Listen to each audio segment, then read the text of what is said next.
आंखें बंद करेंगे। हे महान सर्वशक्तिमान परमेश्वर, धन्यवाद करते हैं पिता इस संध्या की सुनहरी घड़ी आज की सभा के लिए। तेरा धन्यवाद, सारे भाई बहनों को आपने इकट्ठा किया, धन्यवाद। हम सब ने प्रभु दिल से आत्मा में सत्य में तेरे वचन और तेरे द्वारा सिखाए गए गीतों के द्वारा हमने तेरे नाम की महिमा की, तालियां बजाते हुए, नाचते हुए, झूमते हुए, सुर लय ताल और वाद्यों के साथ प्रभु हमारी यह सारी आराधना आप स्वीकार करें पिता, क्योंकि इसके योग्य, इसके ग्रहण करने के योग्य सिर्फ आप हैं पिता। इसलिए हम सब महिमा तुझे देते हैं कि इन सब बातों के द्वारा आपको प्रतिष्ठा प्राप्त होने पाए और आपका नाम ऊंचा उठे और हम पर भी तेरी दया कृपा कर, जैसे शास्त्र में लिखा है कि तू सारी बंधुआई को बांधकर ऊंचे पर चढ़ा के मनुष्यों को तू मन चाहे वरदान दे पिता। तो आज होने दे अपनी आत्मा और शब्द के द्वारा हमारे जीवनों के अंदर न केवल स्वास्थ्य दे, शांति आनंद दे, परंतु पिता उत्तम से उत्तम दानों वरदानों की, उत्तम से उत्तम बुलाहट के प्रति प्रभु हमारे जीवनों के अंदर तेरी आत्मा के सामर्थ को उंडेल कर आशीषित करे।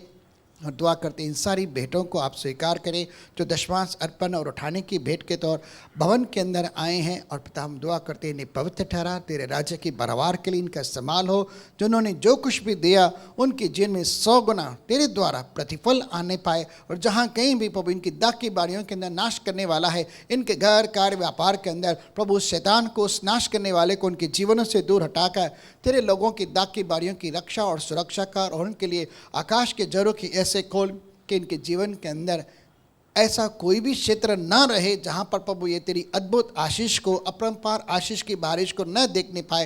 लेकिन दुआ करते मसीह यीशु के नाम से महिमा के धन के अनुसार हर एक के जीवन के अंदर तू आशीष दे, ताकि किसी के जिनमें कोई कमी घटी न हो। अब होने दे तेरे दास के ऊपर भी तेरा विशेष अनुग्रह हो। जैसे प्रभु बच्ची ने दुआ की, प्रभु तेरी ओर से मेरे खुदा तेरा शब्द तेरी आत्मा के द्वारा हमारे जीवनों के अंदर कार्य करे, और एक बार फिर हम तेरी महिमा के लिए इस तंबू के द्वारा तेरी स्तुति कर पाए, यीशु मसीह के सामर्थी नाम से। एक जोरदार ताली देते हैं परमेश्वर की महिमा के लिए, और भाई दिलीप का परमेश्वर की वेदी पर स्वागत करते हैं।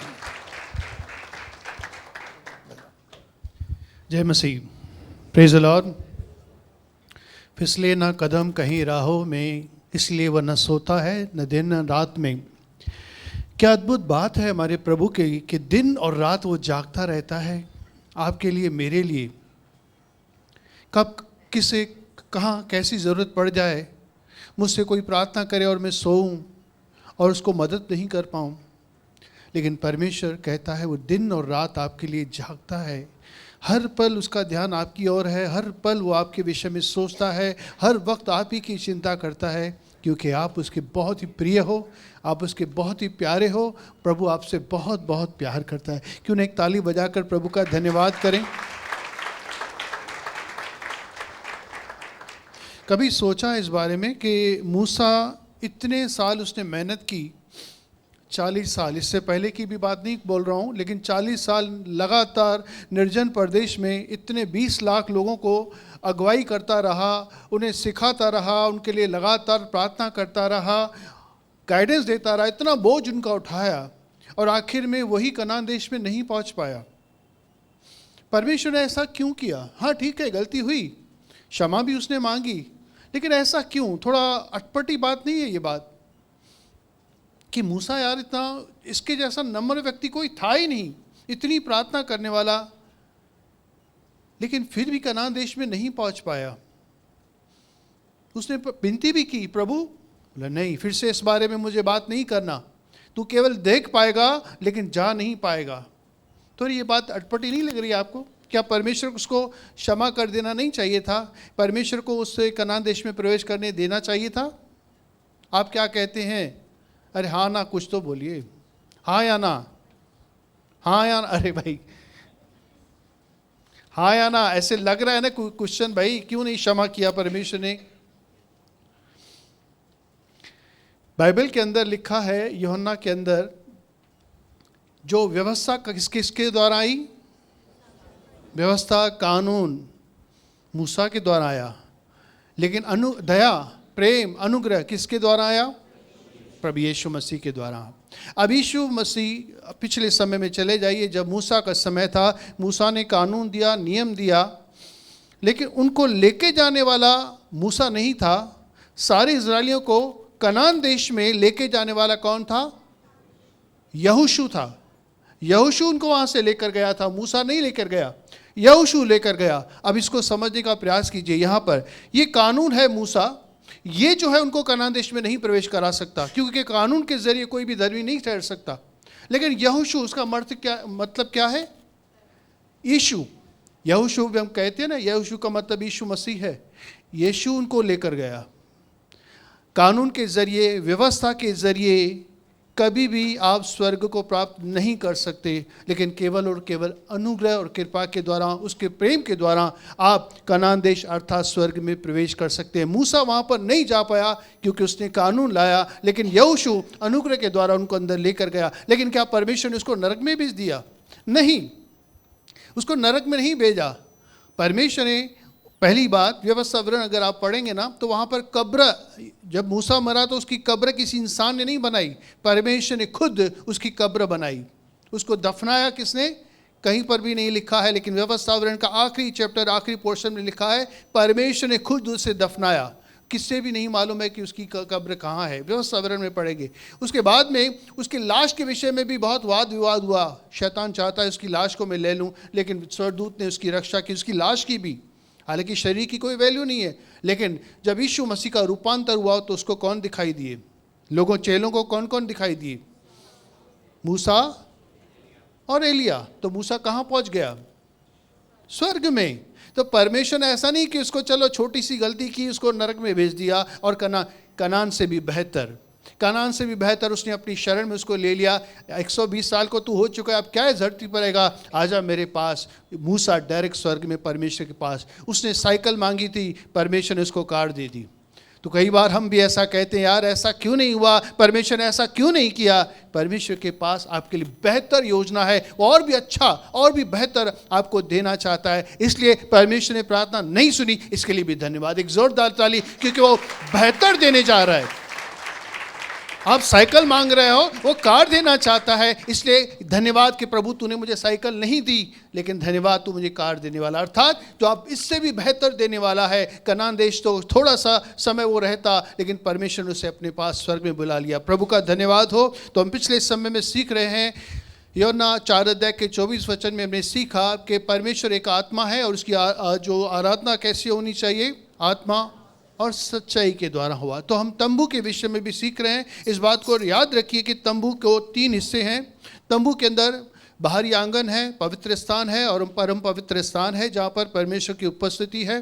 तो हमने पिछले समय देखा, मूसा के समय में तो तंबू के जरिए लोग परमेश्वर से मिलते थे, परमेश्वर तक जाते थे, अपना धन्यवाद, आराधना जो भी था उस तंबू के जरिए वहाँ तक पहुँचाए जाते थे। उसके बाद हमने देखा प्रभु यीशु मसीह जो है खुद तंबू है, अर्थात सच्चा तंबू, सच्चे परमेश्वर का सच्चा, यानी कि उस तक पहुंचने का एक ही मार्ग प्रभु यीशु मसीह है, जो कि सच्चा तंबू है। उसके अंदर तीनों चीज, एक एक पार्ट को, एक एक चीज़ को हमने, उसके एक फर्नीचर को यीशु मसीह के साथ कंपेयर किया। अब हम ये सीख रहे हैं कि हम परमेश्वर की आराधना आत्मा और सच्चाई के साथ कैसे करें, क्योंकि परमेश्वर आत्मा है ना। तो अभी हमने सीखा कि प्रार्थना के जरिए परमेश्वर की उपस्थिति में परम पवित्र स्थान में कैसे पहुंचाया जाए, क्योंकि पहले आपको जाना पड़ेगा बाहरी आंगन के अंदर, फिर पवित्र स्थान के अंदर, फिर परम पवित्र स्थान के अंदर आपको जाना होगा। तो ये यीशु मसीह वो जरिया है, जो कि हमने इब्रानियों 10 अध्याय के 19 वचन में देखा कि वो सच्चा मार्ग है, जिंदा मार्ग है। इस मार्ग के जरिए हम बिंदास, बोल्डनेस के साथ, बड़े ही कॉन्फिडेंस के साथ में परमेश्वर की उपस्थिति तक जा सकते हैं। लेकिन इस तंबू में से होकर जाना है। तो पहला तंबू था, हमने क्या देखा? प्रार्थना। हम तंबू में जाएंगे, मैंने कहा हम जब शरीर छोड़ेंगे या जब यीशु मसीह आएगा तो हम उस सच्चे तंबू के द्वारा परमेश्वर के परम पवित्र स्थान तक पहुंचेंगे। लेकिन यहाँ पर भी, इस धरती पर रहते हुए भी, प्रार्थना के जरिए हम परमेश्वर के परम पवित्र स्थान तक पहुँच सकते हैं। तो हमने एक प्रार्थना सीखी थी, याद है कि जैसे ही आपने पर्दे जो है, जो कि यीशु मसीह है, आपने एंट्री की तो धन्यवाद किया, अंदर बाहरी फाटक अंदर आए तो आपने प्रभु की स्तुति की। तो पहला स्थान वहाँ पर था कि जो वेदी थी, वेदी को आपने स्मरण किया कि ये यीशु मसीह है जिसने आपके लिए मेरे लिए कुर्बानी दी है, उसको कन्फेस किया, उसका धन्यवाद किया। फिर हम आगे बढ़े तो वहाँ पर एक हौदी थी जहाँ पर पानी था जो हाथ धोने और पैर धोने के लिए था, और वहाँ पर आपने देखा कि मेरे चेहरे पर दाग है। आपने वहाँ से पानी लेकर अपना हाथ पैर धोया और आप पवित्र हो गए, आपका उद्धार भी हो गया। और अभी छोटी मोटी जो हम गलतियां करते हैं उसके लिए भी हमने माफ़ी मांगी, अब हम पवित्र हो गए। और यहाँ पर हमने सीखा मत्ती 6 अध्याय के 9 वचन के अनुसार कि यहाँ पर हम मांग सकते हैं, रोज़ की रोटी हम यहाँ पर मांग सकते हैं, अर्थात जो भी हमारी ज़रूरतें हैं, हम खाने पीने की वस्तुएं, पहनने की वस्तुएं, शरीर की चंगाई के विषय में, बिजनेस के विषय में, या जो भी हमें ज़रूरत है, कोई कर्जा है उतर जाए, या कोई परेशानी है उतर जाए, या और भी कोई बातें हैं, किसी का उद्धार हो, तो हम जितनी भी चीज़ें हैं इस बाहरी आंगन के अंदर मांग सकते हैं। ये बाहरी आंगन है, ठीक है। तो ये हमने प्रार्थना की, लेकिन एक चलते चलते हमने ये एक सीखा कि नए लोग यहीं तक प्रार्थना करते हैं। जो नया विश्वासी आता है, जिसने बपतिस्मा लिया, वो एक छोटे से बच्चे के समान, जैसे छोटा बच्चा, उसको ज़्यादा पता नहीं होता है माँ से कैसे बात करनी है, माँ की बात को कैसे समझना है, उसे नहीं पता। वो सिर्फ मम्मी मम्मी बुलाएगा, मामा बुलाएगा या पापा बुलाएगा, तो बस, बाकी और कुछ नहीं बता पाएगा। वैसे नया जो विश्वासी होता है उसको डायरेक्ट इतनी जानकारी नहीं होती, इसलिए वो क्या करता है, इतनी ही चीज़ें मांगता है कि मुझे कपड़े चाहिए, मुझे रोटी चाहिए, मेरा बिजनेस चाहिए, मेरी ये ठीक हो जाए, मेरा वो ठीक हो जाए, मेरा कर्जा उतर जाए, मेरे पैसा मिल जाए, मुझे वो मिल जाए। वो सब मांगते रहता है, मांगते रहता है। और उसके जीवन में पाप अधिक है। और उसका जीवन कैसा है, वो ज़्यादातर तो प्रार्थना नहीं करता, या कभी कभी करता है, या इमरजेंसी में प्रार्थना करवाता है, या ज़्यादातर वो पास्टर से या एल्डर से प्रार्थना करवाता है। इसमें कोई गलती नहीं है, क्योंकि नया व्यक्ति है, एक बच्चा है समझो, वो अभी चलना नहीं जानता, उसे पता नहीं है, इसलिए वो पास्टर से या औरों से मदद मांगता है, प्रार्थना कभी करता है कभी नहीं करता। उसको इतना नहीं रहता कि मैं परमेश्वर को जानूं या और आगे मुझे क्या प्रार्थना करनी है, वो नहीं पता। वो सिर्फ मांगते रहता है, ये दो वो दे, ये दे वो दे, इतना ही मांगते रहता है। और ज़्यादा से ज़्यादा पाप क्षमा इसके विषय में ही बात करता है। ये मैंने क्यों बताया, नए व्यक्ति के विषय में मैंने क्यों आपको जानकारी दी। इसमें कोई गलत नहीं है, कोई भी नया व्यक्ति अगर इतनी प्रार्थना भी करता है तो गलत नहीं है। लेकिन ये पुराने विश्वासियों की भी ये बात है। पुराने विश्वासी भी, आज बहुत सारे पुराने विश्वासी हमारे मध्य में हैं। कुछ जो हैं प्रार्थना नहीं करते। मैं हाथ नहीं उठाऊंगा कि कौन कौन प्रार्थना नहीं करता, या कई लोग हैं ऐसे भी हो सकते हैं, कभी प्रार्थना करते हैं कभी नहीं करते, कभी टाइम मिला तो प्रार्थना किया, कभी टाइम नहीं मिला तो नहीं किया। ऐसे भी हैं पुराने विश्वासी, नए विश्वासी की बात नहीं कर रहा हूँ। या बाइबल नहीं पढ़ते, कभी पढ़ते हैं कभी नहीं पढ़ते, कलीसिया कभी आते हैं कभी नहीं आते, पुराने विश्वासी। और अगर मांगते भी हैं तो यही, वो बाहरी आंगन के अंदर ही रहते हैं, सिर्फ मांगते रहते हैं, मांगते रहते हैं, मांगते रहते हैं। कुछ विश्वासी तो ऐसे हैं, प्रार्थना करते नहीं केवल करवाते हैं, पुराने विश्वासी। कुछ विश्वासी ऐसे हैं जो टोटली डिपेंड पास्टर के ऊपर है। कुछ भी चाहिए पास्टर को ही पकड़ना है, कुछ भी चाहिए बाइबल नहीं पढ़ना है, लेकिन पास्टर से ही पूछना है। जो भी है पास्टर को बताना है, जो भी है पास्टर से पूछना है, और हर बात पास्टर से ही प्रार्थना करवानी है। क्यों? क्योंकि हमारा विश्वास नहीं है, मेरा विश्वास नहीं है, पास्टर का विश्वास मजबूत है, उसकी प्रार्थना प्रभु सुनता है, इसलिए मैं उससे ही प्रार्थना करवाता हूँ। इसलिए मेरा विश्वास क्यों कम है, मैं प्रार्थना नहीं करता। मेरा विश्वास क्यों कम है, मैं बाइबल नहीं पढ़ता। लेकिन ये विश्वास प्रभु पर होना चाहिए। जितना विश्वास मुझे प्रभु पर होना चाहिए, उतना विश्वास मेरा पास्टर के ऊपर हो गया है। यीशु मसीह की जगह पर जैसे मैंने पास्टर को रख दिया कि मेरी प्रार्थना नहीं सुनेगा, इसकी सुनेगा, इसलिए मैं अपनी प्रॉब्लम उसको, पुराने विश्वासियों की बात बता रहा हूँ। और इसके कारण क्या है, क्योंकि वो प्रार्थना नहीं करते, बाइबल नहीं पढ़ते, उनका विश्वास नीचे ऊपर होते रहता है। छोटी छोटी अचानक बातें आ जाती हैं, वो डर जाते हैं, घबरा जाते हैं। उनके जीवन के अंदर पाप जो है प्रभुता करने लगता है, पाप करते हैं, उनका स्वभाव प्रॉब्लम ही प्रॉब्लम है। आप एक वचन पढ़वाता हूँ, कोरिन्थियों के अंदर है। मैं विश्वासियों की बात बता रहा हूँ, मैं केवल जो है पुराने विश्वासियों की बात बता रहा हूँ। ये नहीं कि नए व्यक्तियों के बीच में ऐसा होता है। 1 कोरिन्थियों 5 अध्याय 11 वचन पढ़िए।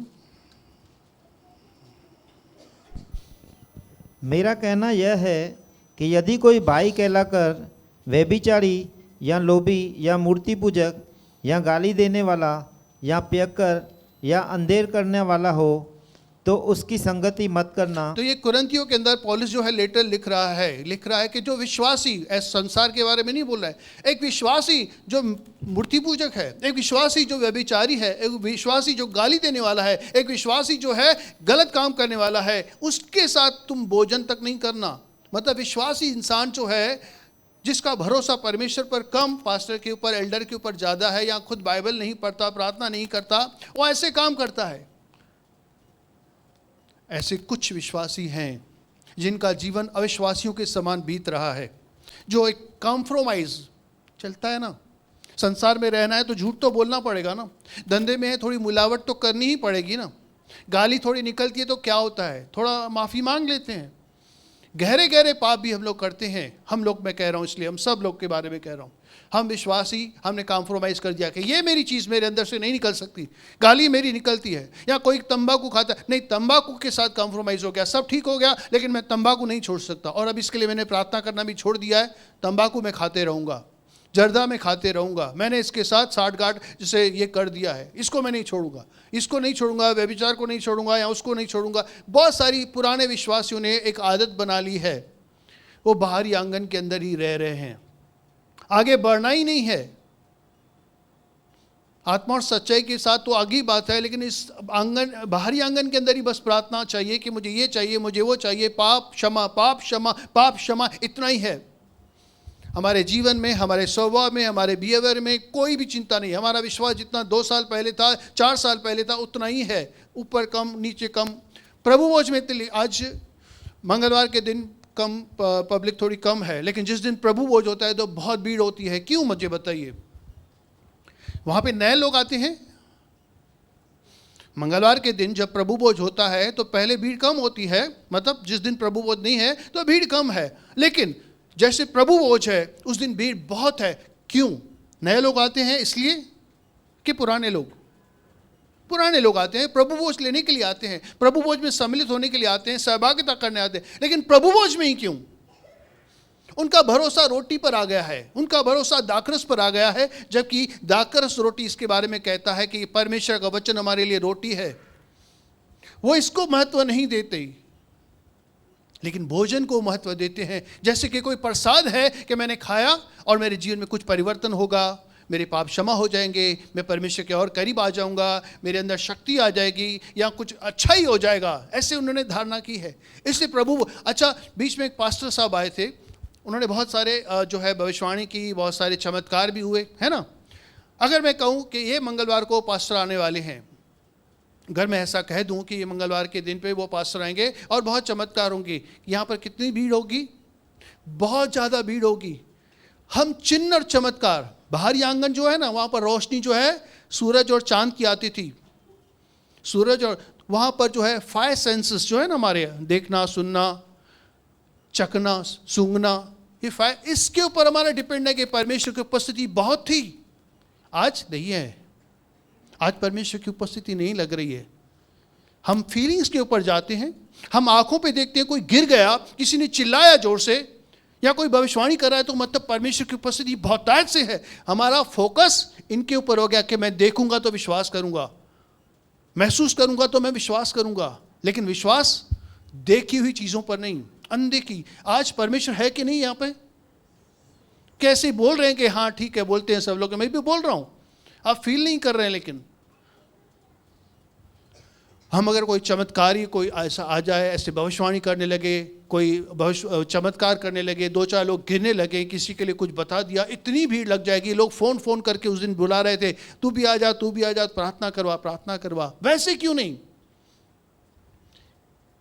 हमारा विश्वास परमेश्वर पर नहीं है, चमत्कारों के ऊपर है। तो कुछ विश्वासी ऐसे भी हैं जो देखकर विश्वास करते हैं, विश्वास करके नहीं देखेंगे, लेकिन देखकर विश्वास करेंगे। बाहरी आंगन के अंदर हमारा जीवन चल रहा है, और बाइबल के अंदर लिखा है, रोमियो 5:8 अध्याय के 8वें वचन में, डायरेक्ट 8वां वचन पढ़िए।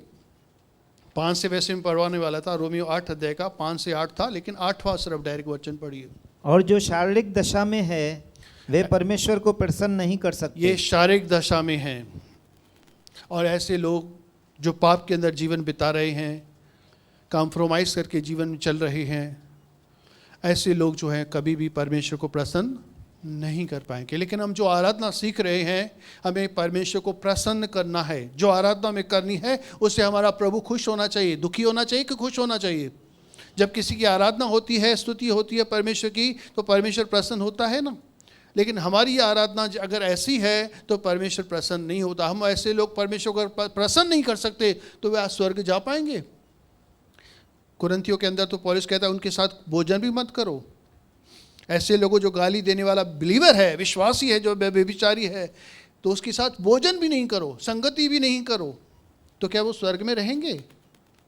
अगर हमारा जीवन केवल बाहरी आंगन तक सीमित है तो इब्रानियों में लिखा है अब सिद्धता की ओर बढ़ो। 6 अध्याय के अंदर पहले वचन में आप पढ़ेंगे कि हमें और आगे बढ़ना है। ये छोटी छोटी बातें हैं, जो बेसिक बातें हैं, ABCD है, आपने बहुत सीख लिया, अब थोड़ा आगे बढ़िए। अभी आप पवित्र स्थान की तरफ चलिए, उसके बाद परम पवित्र स्थान की तरफ। बाहरी आंगन में मत घूमते रहिए, इतनी मैंने प्रार्थना की, ये मांगा, क्षमा मांगी, ये मांगा, वो मांगा, आमीन यीशु के नाम से आमीन करके ख़त्म मत कीजिए। और भी आपको प्रार्थना करनी है जो कि हम आगे चलकर सीखेंगे।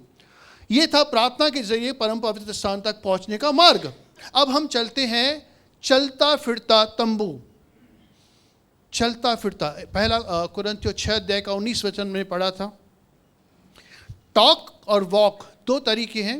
एक है टॉक मतलब प्रेयर के जरिए परमेश्वर के परम पवित्र स्थान तक पहुंचना। 3 हिस्से पूरे करके परम परमेश्वर के स्थान तक पहुंच सकते हैं। अब प्रार्थना को छोड़िए, यहाँ पर आ जाइए कि मैं, पढ़िए वचन पढ़िए, 6 अध्याय का 19 वचन। क्या तुम नहीं जानते कि तुम्हारी देह पवित्र आत्मा का मंदिर है जो तुम में बसा हुआ है और तुम्हें परमेश्वर की ओर से मिला है और तुम अपने नहीं हो? अभी ये सुनिए, तुम नहीं जानते कि आप पवित्र आत्मा, आपकी देह जो है परमेश्वर की पवित्र आत्मा का मंदिर है। कितने लोग इस पर विश्वास करते हैं? आप विश्वास करते हैं? हाथ उठाइए। मैं बोल रहा हूँ, यहाँ वचन इस समय आ गया, इसके लिए आप विश्वास करते हैं? यहाँ से जाएंगे तो आपको क्या लगेगा कि मेरे परमेश्वर मेरे साथ है? या ऐसे ही बस कलीसिया में बैठे हैं तो परमेश्वर मेरे साथ है, कलीसिया के बाहर गए परमेश्वर मेरे साथ नहीं है? हम भूल जाते हैं। अभी साबित हो जाएगा कि हम याद रखते हैं या भूल जाते हैं। मैं चलता फिरता परमेश्वर की उपस्थिति, वो तंबू जो है ना, लेवी लोग उठाते थे। जब यहाँ से वहाँ तक जाते थे तो वो अपना तंबू उठाकर चलते थे, परमेश्वर की उपस्थिति अपने साथ लेकर चलते थे। आप वो लेवी हैं जो परमेश्वर की उपस्थिति को, अपने परमेश्वर के मंदिर को उठाकर अपने साथ चलते हैं। जहाँ कहीं भी जाते हैं परमेश्वर आपके साथ रहता है। आप परमेश्वर के मंदिर हैं। आप तीनों चीज़ें हैं, अर्थात बाहरी आंगन यानी आपकी देह, आपका प्राण यानी कि पवित्र स्थान, और परम पवित्र स्थान यानी कि आपकी स्पिरिट। परम पवित्र स्थान क्या है? आत्मा है। ये तीनों हिस्से। अब पहली चीज देखेंगे देह के द्वारा। रोमियो 12 अध्याय का पहला वचन।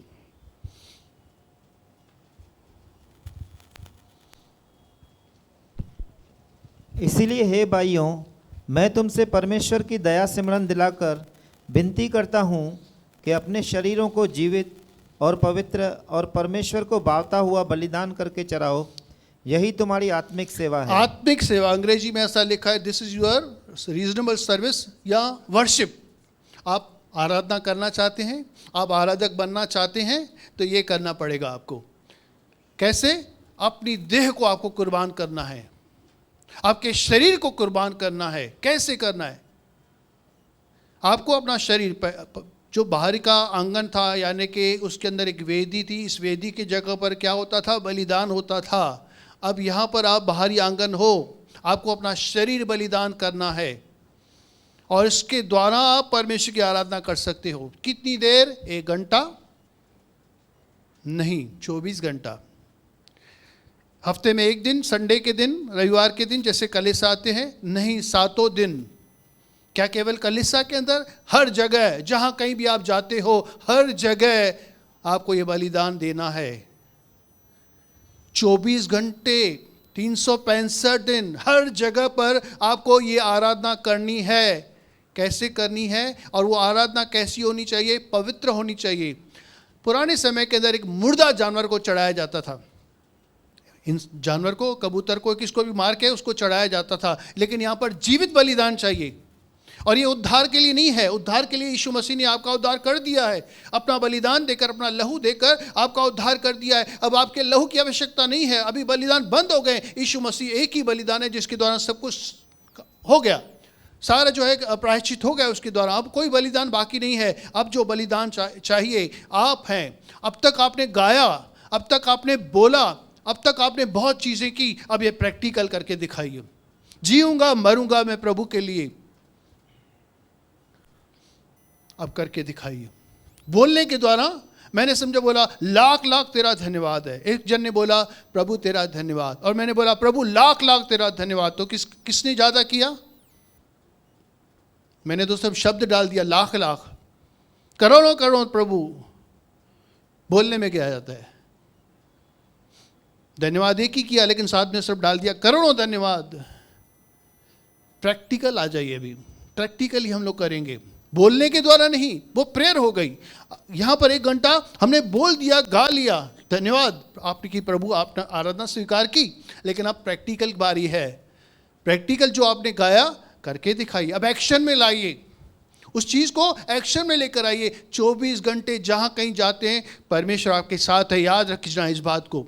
जब आप इस बात को स्मरण करेंगे आप प्रभु की महिमा कर पाएंगे। लेकिन अगर हम भूल जाते हैं यहाँ से जाने के बाद में, तो आप कभी भी परमेश्वर की आराधना नहीं कर, वो सब बोल बच्चन हो गए। ये लोग मुंह से तो मेरी आराधना करते हैं, व्यर्थ करते हैं, बाहर भूल गए। 24 घंटे आपको आराधना करनी है, लेकिन जिंदा, आपको जिंदा रहना है। 365 दिन जिंदा रहना है, मरना नहीं। कि अगर चलो मैंने चाकू उठाया, प्रभु को अपना शरीर कुर्बान कर दिया, मैं मरूंगा जीऊंगा प्रभु तेरे लिए। ऐसे कई लोग ब्लेड मारते हैं अपने महबूबा को खुश करने के लिए, खून बहाते हैं अपना, है ना। मैं भी प्रभु के लिए, प्रभु देख मैं कितना तुझसे प्यार करता हूँ, मैं तेरे लिए अपने काटता हूँ अपना। प्रभु को ये नहीं चाहिए, जिंदा बलिदान चाहिए, जिंदा बलिदान, पवित्र बलिदान। और जो परमेश्वर को आपको पसंद है, नहीं, परमेश्वर को जो पसंद आना चाहिए। आपको गीत बहुत सारे पसंद है, इमोशनल, यार ये गीत गाऊंगा, ये गीत चाहूँगा, ये हंटिंग सॉन्ग है, या ये सॉन्ग है, ये मैं गाऊंगा। ये सबको आज फेवरेट है, आजकल इसके अंदर सब लोग झूमते हैं, ये मैं गाऊंगा। 2-4 सॉन्ग्स जो हमको पसंद है हम लोग ले लेते हैं और उसको गाते हैं। ये आपको पसंद है, परमेश्वर को पसंद आना चाहिए। ऐसा जीवन जो परमेश्वर को पसंद होना चाहिए, पहले तो पवित्र, जिंदा भी होना चाहिए, पवित्र भी होना चाहिए, परमेश्वर को पसंद आने वाली भेंट। कैसे मैं परमेश्वर का चलता फिरता मंदिर बनकर उसकी महिमा कर सकता हूँ, इस देह के द्वारा, बाहरी आंगन के द्वारा। ये हम सीख रहे हैं। 24 घंटे आपकी जो लाइफ स्टाइल है, आपका जो बिहेवियर, स्वभाव, आपकी चाल चलन जो है, ये परमेश्वर की महिमा करेगी। आपका स्वभाव, उठना बैठना, चलना बोलना, देखना सुनना, ये सब आपकी परमेश्वर की महिमा करेंगे। आपके शब्द नहीं, केवल आपके शब्द नहीं, लेकिन आपके हर एक अंग, हर एक चीज़ आपकी प्रभु की में। तो क्या मैं सन्यासी बन जाऊं? 24 घंटे 365 दिन प्रभु की मैं महिमा करता रहूं, तो क्या मैं सन्यासी जंगल में चला जाऊं, सब कुछ छोड़ दूं और प्रभु की केवल महिमा करूं? नहीं, इसका मतलब ये नहीं है। हम सीखेंगे इसका मतलब क्या है। सबसे पहले आज पास्टर ने कहा ना ये कि परमेश्वर हमारा राजा है ना, सबका राजा है राजा। उसका राज्य कहाँ है? उसका राज्य यहाँ है कि नहीं है? क्या है बताओ, इसका राज्य का मतलब क्या?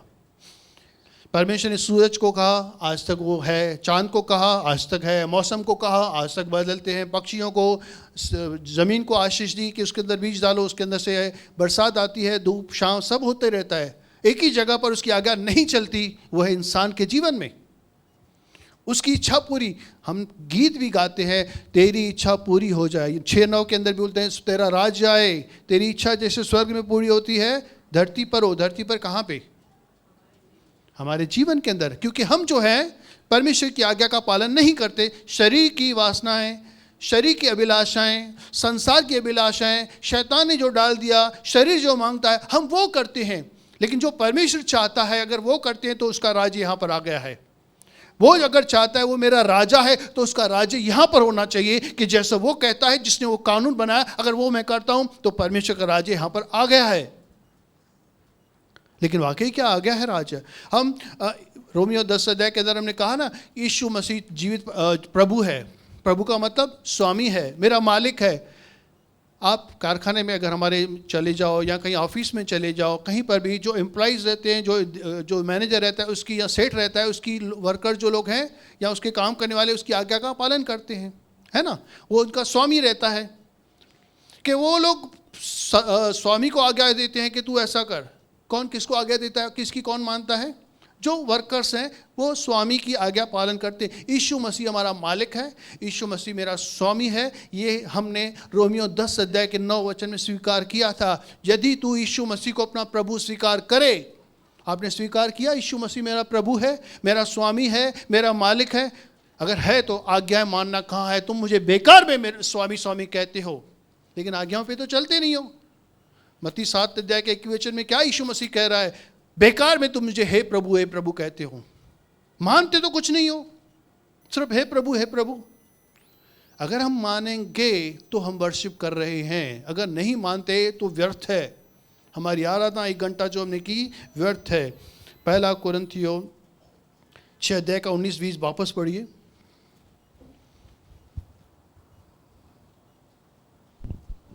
क्या तुम नहीं जानते कि तुम्हारी देह पवित्र आत्मा का मंदिर है जो तुम में बसा हुआ है और तुम्हें परमेश्वर की ओर से मिला है और तुम अपने नहीं हो?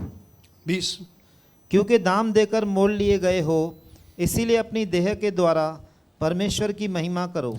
हम पाप के हाथों में बिके हुए थे, यीशु मसीह ने अपना लहू देकर हमें खरीदा है, इसलिए हम अपने नहीं हैं। हम किसके हैं?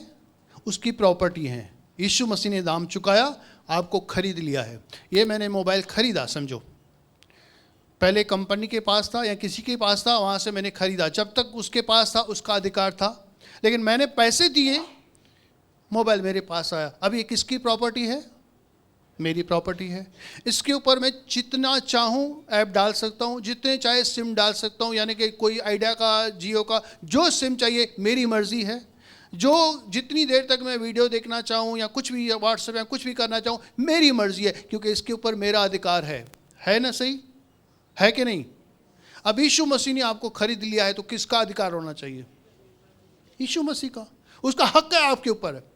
आप यीशु मसीह परमेश्वर की प्रॉपर्टी हो। परमेश्वर ने यीशु मसीह के लहू के द्वारा आपको और मुझे खरीदा है, इसलिए अपने देह के द्वारा क्या करो? परमेश्वर की महिमा करो। एक दूसरा वचन भी पढ़ते हैं, 2 कुरिन्थियों 5 अध्याय का 15 वचन। वो क्या चाहता है? आपको खरीद लिया है। अब आपने मोबाइल ले लिया जैसे, तो मैं क्या कर रहा हूँ? मेरी मर्जी है। तो ये क्या कह रहा है आपको? और वह इस निमित्त सबके लिए मरा कि जो जीवित हैं वे आगे को अपने लिए न जिए, परंतु उसके लिए जो उनके लिए मरा और फिर जी उठा। अब तक आप अपने लिए जी रहे थे, आप जो चाहे कर रहे थे, जो चाहे खा रहे थे, जो चाहे पी रहे थे, जो चाहे जो पिक्चर देखना देख रहे थे, जो खाना चाहिए, दारू चाहिए, सिगरेट चाहिए, आप पी रहे थे, जो आपको मर्जी था, आपकी इच्छा चल रही थी, आपने वो सब किया। लेकिन अब यीशु मसीह क्या कहता है? ये कहता है, अब तुम, वापस पढ़िए ब्रदर। और वह इस निमित्त सबके लिए मरा कि जो जीवित हैं वे आगे को अपने लिए न जिए। अब आपको अपने लिए नहीं जीना है। किसके लिए जीना है? परंतु उसके लिए जो उनके लिए मरा और फिर जी उठा। यीशु मसीह जो आपके लिए मरा और जी उठा, आपको अब यीशु मसीह के लिए जीना है, अपने लिए नहीं जीना है, यीशु मसीह के लिए जीना है।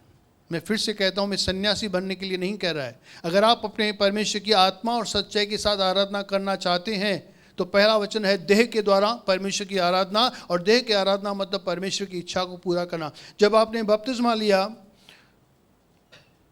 तो पता है क्या था? आपने अपने आप को मार दिया ताकि आप पाप के लिए मर जाएं। अब आप जिंदा हैं तो मसीह के लिए। गलातियों के अंदर चलिए, 2 अध्याय का 20 वचन।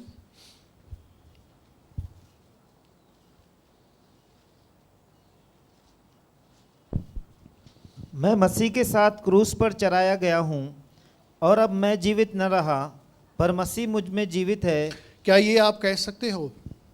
जब आपने बपतिस्मा लिया तो आप पाप के लिए मर गए, संसार के लिए, शारीरिक बातों के लिए, शरीर की अभिलाषाएं पूरे करने के लिए मर गए, क्योंकि जो व्यक्ति मर गया वो पाप से छूट गया। आदमी जब तक जिंदा है पाप करता रहेगा, शरीर में है तब तक पाप करता रहेगा।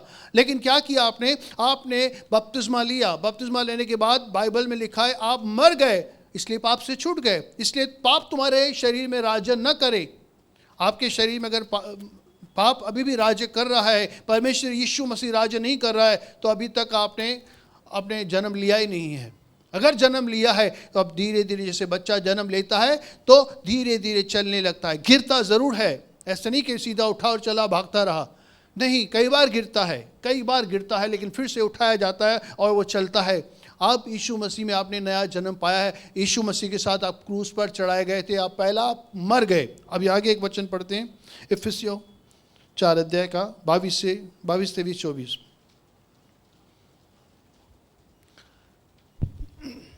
कि तुम अगले चाल चलन के पुराने मनुष्य को जो भरमाने वाली अभिलाषाओं के अनुसार भ्रष्ट होता जाता है उतार डालो। अब उसको उतार डालो। पुराना दिलीप जो व्यभिचार, गाली, झगड़े, दारू, सिगरेट और बहुत सारे गंदे काम, उस चीज़ को, उस पुराने मनुष्यत्व को उतार दो। पुराने कपड़े उतार दो, अब मसीह को पहन लो। अब क्या करो? फिर से पढ़िए, आगे पढ़िए।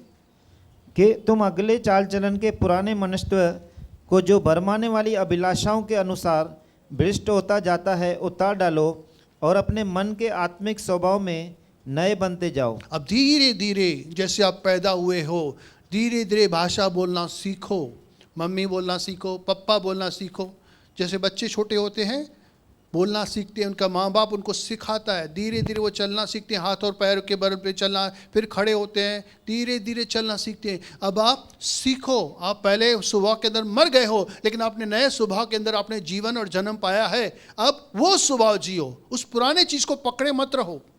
हम क्या सीख रहे हैं? आत्मा और सच्चाई के साथ परमेश्वर की आराधना करना है। तो ये आराधना होनी चाहिए 24 घंटा 365 दिन। हमारी देह की बोल बच्चन नहीं कि मैं ये करूँगा, मैं ये करूँगा, मैं प्रभु के लिए सब कुछ करूँगा, मैं जान दे दूँगा, ये करूँगा। जान नहीं दो, ये परमेश्वर के लिए बलिदान करो। जीवित बलिदान चाहिए मुझे, मरा हुआ नहीं चाहिए। जीवित बलिदान कैसे करना है? हर जगह पर, हर एरिया के अंदर आप प्रभु की महिमा अपने शरीर के द्वारा क्यों।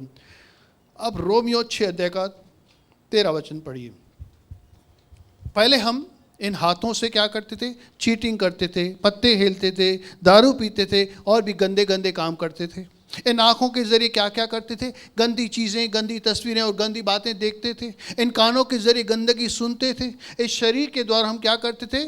पाप करते थे। हर अंग हमारा शरीर पाप के अंदर डूबा हुआ था। लेकिन अब यहाँ पर यीशु मसीह का वचन क्या कहता है?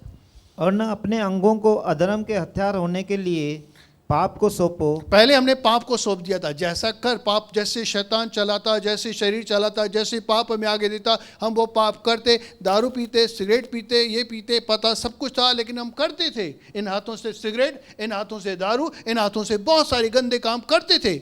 चाहे वो धंधे में चीटिंग हो या कुछ भी हो, इन हाथों से, इन आँखों से, इन कानों से, ज़बान से करते थे, बोलते थे, गाली बोलते थे ज़बान के द्वारा। हर एक चीज़, हर एक अंग को हम पाप के अंदर डुबा चुके थे। एक हथियार था शैतान के पास, हमारा एक एक अंग, जिसके द्वारा वो हमें पाप करवाता जाता था। अब क्या करना है? पर अपने आप को मरे हुओं में से जी उठा हुआ जानकर परमेश्वर को सौंपो और अपने अंगों को धर्म के हथियार होने के लिए परमेश्वर को सौंपो। अब बस, अब ये पाप काम, ये मैं मर गया हूँ। अब ये हाथ पाप के लिए मर गए, ये जुबान पाप के लिए मर गई, ये कान पाप के लिए मर गए, ये टांगें जो पाप की तरफ भागती थी, शरीर की अभिलाषाएं पूरी करने के लिए मर गई। एक एक अंग जो है, जो पहले पाप के अंदर बिजी था, अब ये पाप के लिए काम नहीं करेगा। ये आंखें पाप को नहीं देखेंगी, ये जुबान, ये कान, ये जो है पाप की तरफ नहीं जाएंगे। लेकिन अंगों को क्या करना है? परमेश्वर को सौंप देना है। प्रभु तू जो चाहे, मुझे जैसे चाहे तू मुझे इस्तेमाल कर। इन अंगों के जरिए प्रभु तेरी महिमा हो। ये अंग जो है, अब पहले मैं पाप करता था, अब ताली बजाऊंगा, इंस्ट्रूमेंट बजाऊंगा, हाथ उठाकर धन्यवाद करूंगा। इस जुबान को जो गाली निकालती थी, गंदे शब्द बोलती थी, इसके द्वारा मैं धन्यवाद करूंगा, स्तुति करूंगा और आशीष करूंगा। इस एक एक अंग को हम कैसे, हम एक एक अंग को सीखते हैं। 5 मिनट में हम पढ़ते हैं फटाफट। आइए पहले ज़बान के ऊपर।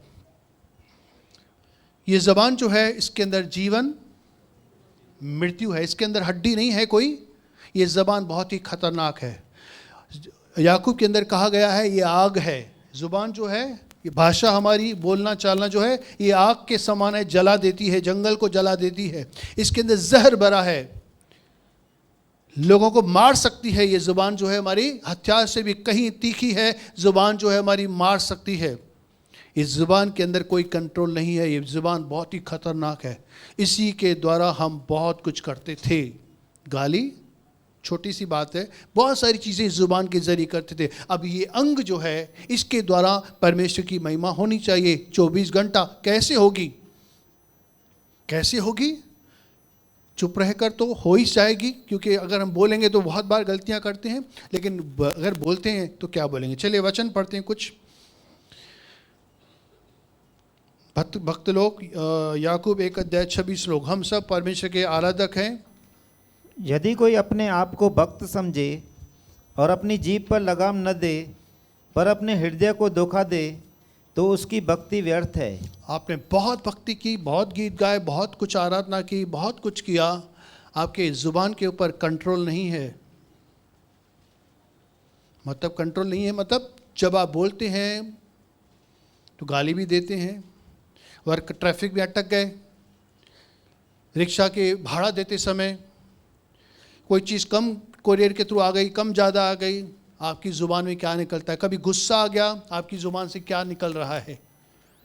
अगर आपका नियंत्रण इस ज़ुबान के ऊपर नहीं है, कुछ भी अनाप शनाप इस ज़ुबान के ज़रिए अगर आप और मैं बोलते हैं, तो हम भक्ति हमारी सब व्यर्थ है। गलत फहमी है कि मैं भक्त हूँ परमेश्वर का, गलत फहमी है मुझे कि मैं परमेश्वर का आराधक हूँ या वर्शिपर हूँ। अगर मेरी ज़ुबान कंट्रोल में नहीं है, मेरे ज़ुबान से गाली निकलती है, शराब निकलते हैं, डिस्करेजमेंट निकलती है, निंदा निकलती है, क्या क्या निकलता है, दूसरों के लिए बैक बाइटिंग होती है, गॉसिपिंग होती है, झूठ निकलता है। इस ज़ुबान के द्वारा झूठ तो बहुत निकलता है। अभी 2-3 दिन पहले महिमा के साथ लोग जा रहे थे, तो मैं ऐसे मजाक में बोला महिमा को, मम्मी ने मेरे को बहुत मारा। तो उसने क्या डांटा मेरे को, बोला आप झूठ बोल रहे हो, परमेश्वर के बच्चों को क्या झूठ बोलना चाहिए। मैं तो उसको मजाक कर रहा था, लेकिन वो मेरे को डांट रही है। उसको पता है कि मैं झूठ बोल रहा हूँ, और झूठ बोलना परमेश्वर के बच्चों को सही नहीं है। मजाक में झूठ बोल रहा हूँ, लेकिन मुझे दिल से लगा ये बात कि हाँ मैं झूठ बोल रहा हूँ। मजाक में भी क्यों बोलूँ मैं। ये ज़ुबान। चलिए 2-3 वचन देखते हैं, टाइम तो नहीं है हमारे पास।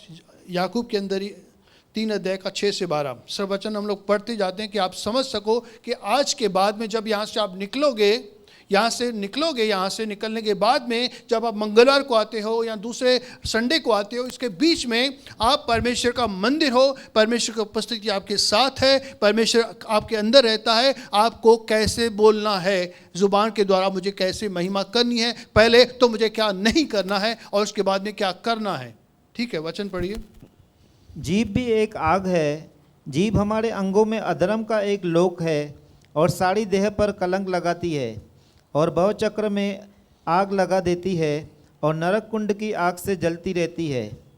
क्योंकि हर प्रकार के वनवस्तु, पक्षी और रेंगने वाले जंतु और जलचर तो मनुष्य जाति के वश में हो सकते हैं और हो भी गए हैं, पर जीभ को मनुष्यों में से कोई वश में नहीं कर सकता। वह एक ऐसी बला है जो कभी रुकती ही नहीं, वह प्राणनाशक विष से बड़ी हुई है। इसी से हम प्रभु और पिता की स्तुति करते और इसी से मनुष्य को जो परमेश्वर के स्वरूप में उत्पन्न हुए हैं श्राप देते हैं। एक ही मुंह से धन्यवाद और श्राप दोनों निकलते हैं। हे मेरे भाइयों, ऐसा नहीं होना चाहिए। बस और जाइए एक पत्रस में 3 अध्याय का 10 वचन, सिर्फ वचन सुनते जाइए क्योंकि टाइम हो गया है। पत्रस, पहला पत्रस 3 अध्याय का 10 वचन। क्योंकि जो कोई जीवन की इच्छा रखता है और अच्छे दिन देखना चाहता है। आप अच्छे दिन देखना चाहते हैं कि बुरे? सबको अच्छे दिन देखने हैं, सबको आनंद जीवन चाहिए, तो ये सुनिए वचन। वह अपनी जीभ को बुराई से और अपने होठों को छल की बातें करने से रोके रहे। हम लोग रोकेंगे? आपने अब तक किया, क्षमा मांगे, क्षमा कर देगा प्रभु। लेकिन आगे अगर आप जीवन देखना चाहते हैं, अनंत काल का वो जीवन देखना चाहते हैं, अच्छे दिन जब तक इस पृथ्वी पर अच्छे दिन देखना चाहते हैं, इसको नियंत्रण में रखिए, कंट्रोल कीजिए, इसके मुंह से कोई भी गंदी बात, अशुद्ध बात, छल की बात नहीं निकलनी चाहिए। यीशु मसीह को जब कोई धमकी देता था, यीशु मसीह बदले में उसको धमकी देता था, देख बेटा मैं आऊँगा ना अपने राज्य में, दिखाऊंगा तेरे को, अभी तू जानता नहीं है मेरे को। यीशु मसीह ऐसा कहता था। सब लोग गाली देते थे, यीशु मसीह गाली देता था वापस में?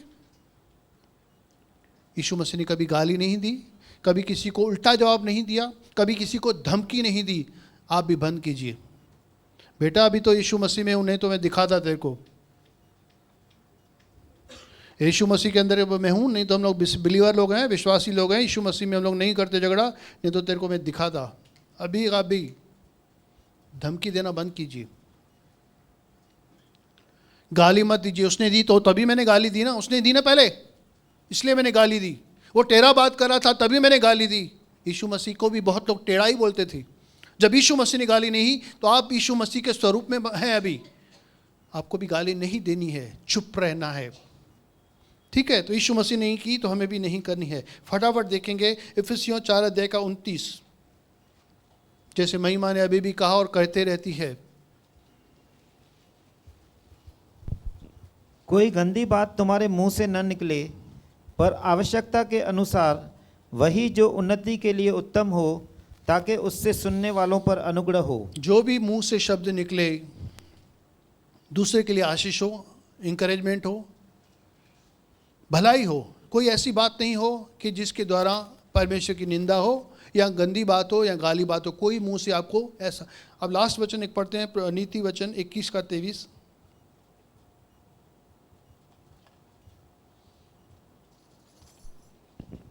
जो अपने मुंह को वश में रखता है वह अपने प्राण को विपत्तियों से बचाता है। आपको अपने विपत्ति से अगर कोई बचना है ना, इसको कंट्रोल करना है। इससे क्या करते हैं आप? इसके द्वारा प्रभु की आप महिमा कर रहे हो। आप गाली नहीं सहते हो ना, जब आपको किसी ने गाली दी आप सहते हो, आप प्रभु की महिमा कर रहे हो। गाली देकर गाली दी तो किसमें क्या बढ़ाई? मार खा के वापस मार, चुप गलत काम करके मार खाई तो क्या फ़ायदा? लेकिन अच्छा आपने काम किया और उसके बाद भी आपने मार खाई, उसके बाद भी आपने धमकी सुनी, उसके बाद भी आपने गाली सुनी और आप चुप बैठे, आप परमेश्वर की आराधना कर रहे हो। आपके लिए बहुत लोगों ने निंदा की, झूठ बोला आपके विषय में, आप चुप हो। आप उनको बोलो प्रभु इनको आशीष करे। सताने वालों के लिए प्रार्थना करो, अगर आप उनके लिए प्रभु इनको आशीष कर, आपने परमेश्वर की महिमा की। डिस्करेजमेंट की जगह है। किसी ने अच्छा गाना नहीं गाया, बैक बाइट उसको नहीं कीजिए, उसको डिस्करेज मत कीजिए। यार ऐसा गाता है क्या कोई? ऐसा अरे बहुत अच्छा गाया, इंकरेज कीजिए। आपकी ज़ुबान इसके अंदर जीवन है, या तो उसको ख़त्म कर देगी, मार देगी आपकी ज़ुबान। अभी मैं अपने बेटे को बोलता हूँ, मुझे स्कूल कितनी भी मार्क्स लेता है ना, मैं कभी नहीं बोलता हूँ 90 क्यों लिया, 99 क्यों नहीं लिया, 95 क्यों नहीं लिया, और मेहनत करता और ये करता तो इतना ले सकता था, फर्स्ट आ सकता था। मैं नहीं बोलता हूँ। मेरे को ये चाहिए, मेरा बेटा बाइबल पढ़े, मेरा बेटा प्रार्थना करे और वो सेवक बने प्रभु का। इंजीनियर डॉक्टर मुझे नहीं बनाना, मुझे अपने बेटे को परमेश्वर का दास बनाना है। तो मैं उसको कभी नहीं कहूँगा 99 क्यों नहीं लेकर आया, उसको जितनी भी लेकर आया प्रभु का धन्यवाद, पास हो गया धन्यवाद। डिस्करेज मत कीजिए। कोई भी चीज़ हो, कोई भी आपके सामने आसपास में लोग हैं, डिस्करेज मत कीजिए, आप इंकरेज कीजिए। नेक्स्ट टाइम और बेहतर करेंगे हम लोग। चलो अच्छा हुआ, जो हो गया उसको भी क्या कर सकते हैं। जो बच्चा आपका 80% मार्क लेके आया या 10वीं 50% लेकर आया, अब आपने उसको चिल्लाया, गुस्सा किया, 50 से 60 हो जाएगी क्या? आपका बच्चा डिस्करेज होगा। आपके बच्चे को आशीष चाहिए, अगर वो बीमार है उसको चंगाई चाहिए, सुधार चाहिए। आप अपने मुंह से नेगेटिव बोल के, गलत कन्फेस करते कहीं पर भी आप उसको सही नहीं कर सकते। लेकिन अगर आप इंकरेज करोगे, उसको आशीष करोगे, उसको ब्लेसिंग दोगे, वो बढ़ेगा। परमेश्वर की कृपा उस पर होगी। उसको चंगाई चाहिए, छुटकारा चाहिए, बुद्धि चाहिए, समझ चाहिए। आपके शब्द के द्वारा ये हो सकता है, न कि गलत बोलकर, डिस्करेज करके। इस जुबान को इस्तेमाल कीजिए इंकरेज करने के लिए, आशीष करने के लिए, श्राप देने के लिए नहीं, गाली देने के लिए नहीं, निंदा करने के लिए नहीं। अगर कोई निंदा करता है, शांत हो जाइए, उसको कहिए प्रभु उसको आशीष करे या उसके लिए प्रार्थना कीजिए। लेकिन इस जुबान को ना तो कभी गंदी बातों, धमकी, गाली, गॉसिपिंग के लिए इस्तेमाल, इसके द्वारा आप परमेश्वर की महिमा करोगे। 24 घंटा आप परमेश्वर के आराधक बनना चाहते हो, आत्मा और सच्चाई के साथ अगर हम परमेश्वर के आराधक बनना चाहते हैं, यहाँ पर आधा घंटा 1 घंटा स्तुति आराधना की, बहुत सारी चीज़ें हमने बोली, लेकिन अब बाहर वो प्रैक्टिकल करना है, एक्शन में करना है। कैसे? एक एक अंग को परमेश्वर के हाथ में देना है। ऐसे नहीं कि आप नौकरी पे नहीं जाओगे, धंधा नहीं करोगे, घर के अंदर खाना नहीं बनाओगे या सब कुछ छोड़ दोगे। जो कुछ आप करते हो सब कुछ करो, लेकिन कोई भी चीज़ ऐसी मत करो जो पहले हम करते थे। वैसे करो जो मसीह कहता है, जैसे कहता है मसीह। इसके द्वारा आप परमेश्वर को पसंद आने वाली भेंट के समान बनोगे, पवित्र बनोगे, और परमेश्वर आपकी आराधना को स्वीकार करेगा। आपने गाया या नहीं गाया, प्रभु स्वीकार करेगा। आपने धन्यवाद शब्दों के द्वारा नहीं दिया, एक्शन के द्वारा दिया। आपने प्रभु की आज्ञा का पालन किया। परमेश्वर को आज्ञा पालन चाहिए, बलिदान नहीं चाहिए। आपने पहले सीखा है, परमेश्वर को बलिदान नहीं चाहिए, परमेश्वर को आज्ञा का पालन चाहिए। और हम इस जुबान को परमेश्वर की आज्ञा का पालन करना सिखाएंगे। पहले तो चुप रहना सीखिए, कम बोलना सीखिए, और अगर जहाँ पर ज़रूरी हो वही बोलिए कि दूसरे की उन्नति हो, दूसरे को आशीष मिले, और इस जुबान के द्वारा प्रभु का धन्यवाद हो। क्या हम करेंगे? क्षमा मांगकर हम आगे को अपनी ज़ुबान को प्रभु के आगे सरेंडर करेंगे, और इस ज़ुबान से कहेंगे आज के बाद तेरी नहीं, परमेश्वर की महिमा ज़ुबान के द्वारा होगी। Praise the Lord. प्रभु आपको आशीष करे।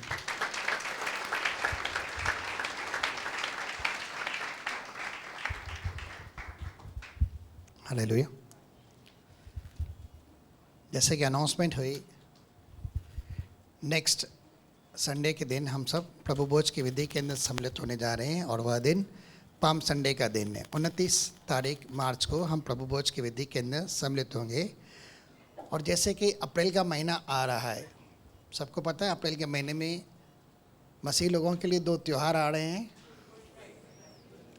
कौन सी तारीख को है? गुड फ्राइडे 3 तारीख को है, 3 अप्रैल। और 5 तारीख को क्या है? रिजरेक्शन डे, यानी जिस दिन प्रभु यीशु मसीह जी उठे। और दोनों दिन हम बहुत ही आनंद के साथ मनाने जा रहे हैं। दोनों दिन हम परमेश्वर की महिमा करेंगे। अगर आप में से कोई नए भाई या बहन को भी ले आना चाहता है तो आप बिल्कुल भी उन दिनों के अंदर ले आ सकते हैं, क्योंकि उस दिन हम प्रभु की महिमा करेंगे। तो तीनों दिन के बारे में अनाउंसमेंट हो रही है। आगे बढ़ते हैं, आंखें बंद करेंगे। आज हमने कुछ सीखा। अपने शरीर को जीवित, पवित्र और पसंदीद भावता हुआ बलिदान करके अर्पित करना है। हमें मसीह यीशु के स्वभाव को धारण करना है और अपने पुराने स्वभाव से हमें छुटकारा पाना है। यीशु मसीह ने अपने लहू के द्वारा हमें वह छुटकारा दिया हुआ है। हमें सिर्फ स्वीकार करना है, और हम कहेंगे, सब दिन कहेंगे, ठीक है? और कहेंगे, हे पिता, प्रभु यीशु मसीह के नाम से मैं आपका धन्यवाद करता हूँ। आज तेरे सुने हुए शब्द के द्वारा मेरे जीवन में लाभ आने पाए, और सुना हुआ शब्द मेरे जीवन में कार्य करे, और पवित्र आत्मा मेरे अंदर परिवर्तन लाए, और वह अंदर का परिवर्तन मेरे बाहर जीवन में प्रकट होने पाए। हे पिता, जैसे पौलुस ने कहा कि अब मैं जीवित न रहा, पर विश्वास के द्वारा जो परमेश्वर के नाम पर है, प्रभु यीशु मसीह के, जिसने मुझसे प्रेम किया और मेरे लिए अपने आप को कुर्बान किया, मैं मसीह के साथ क्रूस पर चढ़ाया गया। अब मैं जिंदा नहीं, मसीह यीशु मुझ में जिंदा है। हे पिता, आज तक मैंने अपने शरीर के अंगों के द्वारा, कार्यों के द्वारा, स्वभाव के द्वारा बहुत कुछ बुरा किया है, और तेरी नज़रों में वह सब कुछ बुरा है। मैं इसके लिए आपसे क्षमा की मांग करता हूँ। मेरे अंदर से यह पुराना स्वभाव, जो पाप का स्वभाव है, आदम का स्वभाव है, यह शैतान का स्वभाव है, इन सब को तू मसीह यीशु के लहू में दूर हटा दे और मेरे अंदर पवित्र आत्मा के द्वारा नया मनुष्यत्व जो प्रभु यीशु मसीह के सत्यता, धार्मिकता और पवित्रता में सिरजा हुआ है, मेरे अंदर पैदा कर। मैं अपने शरीर को उसकी भ्रष्ट अभिलाषाओं के साथ क्रूस पर चढ़ता हूँ और अपने शरीर के अंगों को मैं परमेश्वर के हाथों में देता हूँ कि मेरे देह के अंगों के द्वारा परमेश्वर तेरी महिमा हो। हे पिता, मेरी ज़ुबान पर मेरा कंट्रोल नहीं और कोई उसे वश में नहीं करता, परंतु मैं अपनी ज़ुबान को आपके हाथों में देता हूँ। पवित्र आत्मा, आप इस ज़ुबान का दायित्व लें। हे प्रभु यीशु, आप मुझ पर प्रभुता करें, क्योंकि आप मेरे स्वामी हैं। आपने मुझे खरीदा है। मैं अपने आप को आप ही के लहू में धोकर अर्पित करता हूँ, जीवित बलिदान के तौर, कि मेरे देह के द्वारा और देह के अंगों के द्वारा सदा तेरी महिमा हो। कल तक जो होता आया आगे को वह न हो, लेकिन पवित्र आत्मा मेरे अंदर अपने फल जो प्रेम, शांति, आनंद, धीरज, भलाई, कृपा, नम्रता, विश्वास और संयम जैसे फल हैं, वह पैदा करे और मेरे अंदर से मसीह यीशु का स्वरूप और समानता प्रकट होने पाए। पिता, ऐसा करने के लिए मैं अपने आप को पवित्र आत्मा सौंपता हूँ। मुझे मसीह यीशु के जैसा बना। धन्यवाद कि आपने मेरी प्रार्थना को सुना। प्रभु यीशु मसीह के नाम में आमीन। चलिए, पिता परमेश्वर, प्रभु यीशु मसीह के पवित्र और सामर्थी नाम से आज तेरे बच्चों ने तेरे लहू की पुकार की है। तेरी आत्मा के द्वारा अपने जीवन में शरीर के अंगों पर कार्य करने वाली सारी अभिलाषाओं के ऊपर राज्य और प्रभुता होने के लिए कहा है। तो होने दे प्रभु, आज हर एक के जीवन के ऊपर तेरी पवित्र आत्मा का सामर्थ आए और यीशु मसीह के नाम में उसके लहू में प्रभु हर एक के जीवन के अंदर न केवल पुराने मनुष्यत्व से इस कमीनुमा स्वभाव से छुटकारा मिले, लेकिन दुआ करती कि हर एक के अंदर मसीह जन्म लेने पाए। और पिता, हम दुआ करते हैं मसीह यीशु के नाम से मसीही हर एक के जीवन के अंदर प्रकट होने पाए। धन्यवाद करते हैं सारी बातों के लिए। इस समय जो कोई मेरे खुदा किसी बोझ तले दबा है, दुख तकलीफ तले दबा है, कमजोरी बीमारी तले दबा है, प्रभु आज उनके बोझों को उठाए, उनकी कमजोरी बीमारियों को उठाए, उनकी चिंताओं को, उनके भारीपन को उठाकर आप हर एक को विश्राम दें, चंगाई दें, छुटकारा दें और तेरे लहू में उन्हें धोकर शुद्ध करें। सारे पाप गुनाह माफ़ करते हुए तेरे खोरे खाने से हर एक के देह को चंगा होने के लिए तेरी आत्मा की सामर्थ प्रदान करें। सब बातों के लिए तेरा दिल से धन्यवाद, प्रभु यीशु मसीह के सामर्थी नाम से।